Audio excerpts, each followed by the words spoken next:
Cartoonify. ندا ایک چھوٹے سے گاؤں میں رہتی تھی۔ اس کے والد ایک درزی تھے اور ماں گھر میں کپڑے سلائی کرتی تھی تاکہ کچھ اضافی پیسے کما سکے۔ ندا اسکول کی بہت محنتی طالبہ تھی، لیکن مالی حالات ہمیشہ اس کے خوابوں کی راہ میں رکاوٹ بنے رہتے تھے۔ ایک دن اسکول میں اعلان ہوا کہ سالانہ فنکشن کے دوران لباس کا مقابلہ ہوگا۔ ندا کے دل میں بھی خوبصورت لباس بنانے کا خواب جاگا، لیکن اس کے پاس نہ تو اچھا کپڑا تھا اور نہ ہی مقابلے میں حصہ لینے کی ہمت۔ اس کی ماں نے اسے تسلی دی اور کہا کہ وہ مل کر کوئی حل نکالیں گی۔ ندا کی کلاس فیلو سارا ایک امیر گھرانے سے تھی۔ وہ اکثر ندا کا مذاق الفاڑتی اور اسے نیچا دکھانے کی کوشش کرتی۔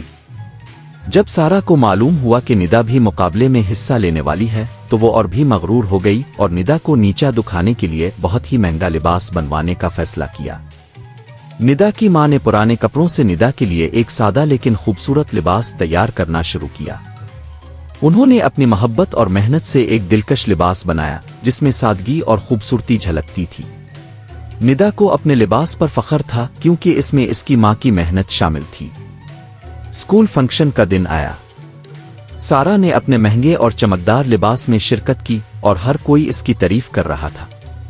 ندا اپنے سادہ لباس میں شرمندہ نہیں تھی، بلکہ اس کی ماں کی محنت کو اپنا فخر سمجھ رہی تھی۔ جب ندا اسٹیج پر پہنچی تو استاد نے اس کے لباس کی تعریف کی۔ جب نتائج کا اعلان ہوا تو ندا کا لباس جیت گیا۔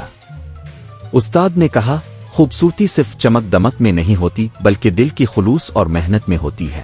ندا نے اپنے سادہ لباس سے ثابت کر دیا کہ اصل خوبصورتی اس میں ہے کہ آپ کے لباس میں کتنی محنت اور محبت شامل ہے۔ ندا اور اس کی ماں نے مل کر یہ سکھایا کہ امیری اور غرور کے مقابلے میں محبت اور محنت ہمیشہ جیتتی ہے۔